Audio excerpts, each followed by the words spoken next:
नमस्कार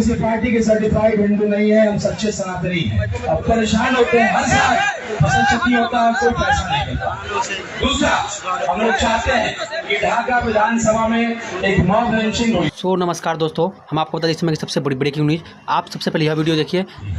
फुलवरिया गांव में, फुलवरिया गांव यहाँ के विधायक जी का गांव है और ये स्थिति है उस गांव की, यह आतंक है उस गांव का कि मेरा प्रचार गाड़ी जब मैं प्रचार करने गया था तो मुझे डराया धमकाया गया। मुझे कहा गया कि ये चंदन वाला नहीं है, ये फुलवरिया है। तो क्या चाहते हैं आप, क्या बनाना चाहते हैं आप? ये आपका हिंदू भाई और हम लोग उस विचारधारा के हैं कि हम लोग हर हर महादेव भी बोलते हैं और आई लव मोहम्मद भी बोलते हैं। अगर आपने अभी तक हमें फॉलो नहीं किया तो फॉलो जरूर कर ले। यूट्यूब पे देख रहे सब्सक्राइब, वीडियो को लाइक और शेयर जरूर करें। अपने तमाम दोस्तों के साथ वीडियो को जरूर शेयर करें। उनको जवाब देना है। एक बीमारी जो फैला हुआ है, ढाका विधानसभा टीका बनाएगी, वैक्सीन बनाने का काम करेगी। तो मेरे साथ नारा बुलंद करिए, हर हर हर हर महादेव, हर हर आई लव। हम किसी पार्टी के सर्टिफाइड हिंदू नहीं है, हम सच्चे सनातनी हैं। अपने धर्म का सम्मान करते हुए हर धर्म का सम्मान करेंगे। अब जो मॉब लिंचिंग हुई थी फुलवरिया जो यहाँ के विधायक जी का, और आज तक उस महिला को, उस बेवा को इंसाफ नहीं मिला। मैं आग्रह करूंगा, और यहाँ जब आई थी गाड़ी तेजस्वी यादव जी की, बेचारी ये महिला जो बेवा, जिसके पति को मॉब लिंचिंग करके मार दिया गया, फुलवरिया जो विधायक जी का गाँव है, खड़ी रही बेचारी धूप में पोस्टर लेकर के कि तेजस्वी यादव जी मुझे बुलाएंगे, मेरे इंसाफ की लड़ाई को लड़ेंगे। अरे उनको सब पूछा जाता है आई लव मोहम्मद पे आप क्या बोलना चाहते हैं, तो कहते हैं कि भाई जरा बिहार के चुनाव पे मेरा अगर आपने अभी तक हमें फॉलो नहीं किया तो फॉलो जरूर कर ले। यूट्यूब पे देख सब्सक्राइब, वीडियो को लाइक और शेयर जरूर करें। अपने तमाम दोस्तों के साथ वीडियो को जरूर शेयर करें। शेख वाजुद साहब जिनकी मॉब लिंचिंग पे कुछ महीने पहले हत्या कर दी गई, 8-10 लोगों ने मिलकर के मार दिया और ना उम्मीद हो रही है। तो मैं आपको वादा दिलाता हूँ बहन कि हम लोग की पार्टी, हमारे राष्ट्रीय अध्यक्ष आपकी इस लड़ाई को लड़ेंगे, AIMIM इसकी लड़ाई को लड़ेगी और आपको इंसाफ दिलाएगी। तो आप जो है कि बहन के रूप में इन्होंने कोशिश किया था राहुल गांधी जी, शेख वाजुद साहब की मॉब लिंचिंग में हत्या हो गई थी, जो विधायक जी के गांव के फुलवरिया के, और ये इंसाफ की लड़ाई AIMIM लड़ेगी और हर इंसाफ की लड़ाई लड़ेगी। ये मॉब लिंचिंग हुआ है, कुछ उपद्रवियों ने कुछ गलत किया एक व्यक्ति के ऊपर, ये किसी धर्म की लड़ाई नहीं है, ये गलत और उपद्रवियों के खिलाफ, क्रिमिनल्स के खिलाफ लड़ाई है। तो ये अगर आपने अभी तक हमें फॉलो नहीं किया तो फॉलो जरूर कर ले। यूट्यूब पे देख रहे सब्सक्राइब, वीडियो को लाइक और शेयर जरूर करें। अपने तमाम दोस्तों के साथ वीडियो को जरूर शेयर करें। AIMIM आपकी लड़ाई को लड़ेगा और मॉब लिंचिंग की घटना किसी के साथ हो, तो हिंदू हो मुसलमान हो, ये गलत है और उसको इतनी कड़ी से कड़ी सजा दिलाएंगे कि दोबारा ढाका नहीं, पूरे जिला नहीं, पूरे बिहार में किसी की हिम्मत नहीं होगी। अब जो अभी हाल के दिनों में चर्चा में है कि 2% वाले को मिला है डिप्टी CM और 18% वाले दरी ही बिछा रहे हैं, दरी ही बिछाते रहेंगे। आज सबके जुबान पे चर्चा है, खास करके आपके पास जब RJD वाले आते हैं वोट मांगने तो आप केवल यही बात कहते हैं कि भैया 18% वाले का क्या होगा। एक गुलामी की जंजीर एक पार्टी लंबे समय से हमको बांधी हुई है। ढाका की ये सरजमीन, गांधी जी पहली बार एक बुनियादी विद्यालय की स्थापना इसी धरती से किया था और एक आगाज करते हैं जंजीर को जो है हम लोग खोल करके, और ये गुलामी की जंजीर हमें झगड़ा हुआ है, एक सांकेतिक मैसेज हम लोग देना चाहते हैं। मैं सर से आग्रह करूंगा और हमारे कुछ भाई लोग जिन्होंने अपने हाथ को बांधा हुआ, अपने हाथ को ऊपर करिए,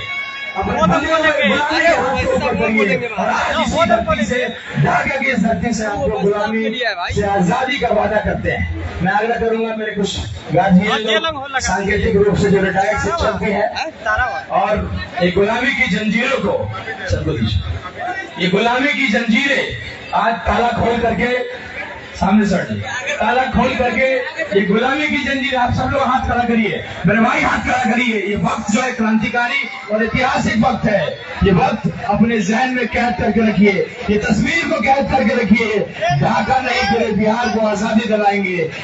एक गुलामी का जंजीर जो फैलाया हुआ एक पार्टी ने हमें बांधा हुआ है, उससे बाहर निकलेंगे और एक अच्छे कैंडिडेट को जिताएंगे, चाहे वो किसी पार्टी किसी जाति से हो। अपने हाथ को खोलिए, आज से आप आजाद हैं।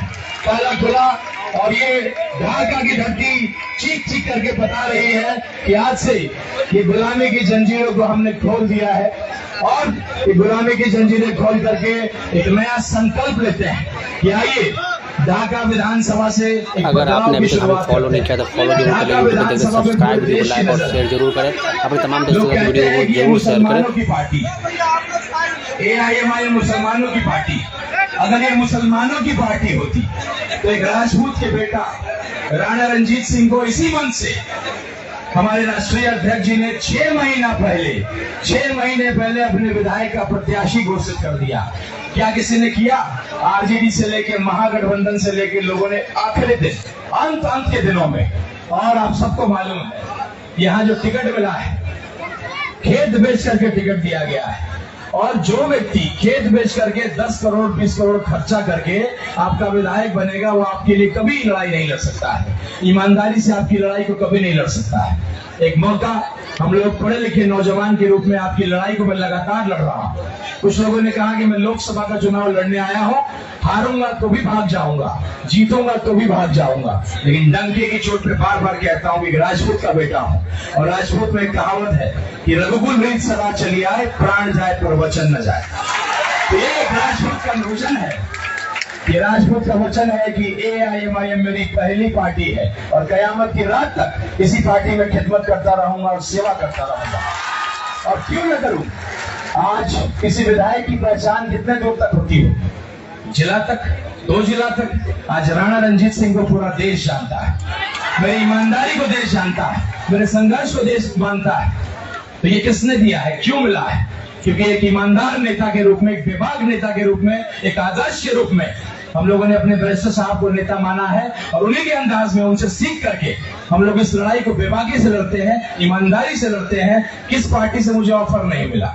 बड़ी बड़ी पार्टियों ने ऑफर दिया, कह रहे सीताराम बाबू के आप बेटा है। अरे क्या कर रहे हैं इस पार्टी में? आप दाग लग जाएगा आपके ऊपर। ये पार्टी तो मुसलमानों की पार्टी है, आप इस पार्टी में अपना भविष्य खराब कर लेंगे।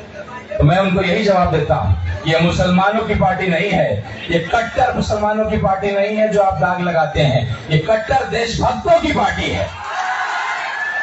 AIMIM कट्टर देशभक्तों की पार्टी है, AIMIM कट्टर संविधान को मानने वाले लोगों की पार्टी है। तो जिनको लगता है कि ये वो कट्टर मुसलमानों की पार्टी है, जब ढाका विधानसभा का रिजल्ट आएगा, मैं नॉमिनेशन करने गया, माथे पर मुस्लिम भाइयों का जिम्मेदारी था, उनकी टोपी था और माथे में तिलक था, सर पे टोपी था, एक जिम्मेदारी था। तो मुस्लिम भाई मुझ पे विश्वास दिखा रहे हैं। मैं अक्सर कहता हूँ कि बेशक ये पार्टी का जो पिलर है वो मुसलमान है, और छत जो ढलता है वो हर समाज से ढलता है, तब जाकर के मजबूत इमारत का रूप लेता है, और ढाका विधानसभा उस इमारत को बुलंद करेगी। पूरा देश ढाका विधानसभा को देख रहा है, आपको देख रहा है।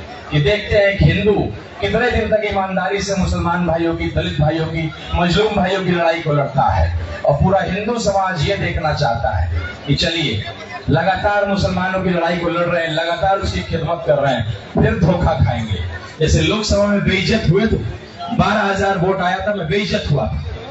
मैं जिस परिवार से आता हूं, मेरे पिताजी का जो मान सम्मान है, तो कहीं ना कहीं 20 दिन में मैं अपने लोगों को समझा नहीं पाया था, मैं मानता हूं। लेकिन आज वही लोग, जब लोकसभा के चुनाव में मैं जाता था, वो हाथ नहीं मिलाते थे, आज वो गले लगाते हैं। अगर आपने अभी तक हमें फॉलो नहीं किया तो फॉलो जरूर करें, यूट्यूब पे देखकर सब्सक्राइब, वीडियो को लाइक और शेयर जरूर करें, अपने तमाम दोस्तों के साथ वीडियो को जरूर शेयर करें। ये आपने मुझे हौसला जो दिया है, ये किसी भी पार्टी के विधायक या सांसद से ऊपर है। एक नेता बनने का प्रयास कर रहा हूं। आज के सिद्धांत विहीन राजनीति में हमारे अख्तरुल ईमान साहब जो हमारे प्रदेश अध्यक्ष हैं, उनसे सीखता हूं कि मंत्रालय का पद मिल रहा था, करोड़ों रुपए मिल रहे थे, लेकिन उन्होंने सबको लात मारा और अपने ईमान को सबसे ऊपर रखा। हम लोग उनसे सीखते हैं, उनके सिपाही हैं। इसलिए एक नया उदाहरण बिहार नहीं पूरे देश को दिखाना चाहते हैं कि सब्र रखिए नौजवानों, और राजनीति करनी है तो कहीं टिकिए, बिकते रहिएगा, बिकाऊ लोग टिकाऊ बनिए, और आने वाला भविष्य आपका होगा। जब टिकट नहीं मिलता तो कई बड़े बड़े लोग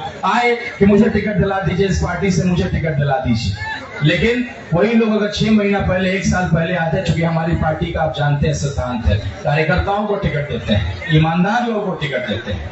तो मुझे दोबारा मैं अपने सदर साहब को यहाँ बुलाऊं, और हम लोग ढाका विधानसभा जिसमें पूरे देश की नजर है, एक टीका बना रहे हैं। कोरोना का वैक्सीन आपको याद होगा, समाज में एक नई बीमारी बहुत विकराल रूप ले रही है।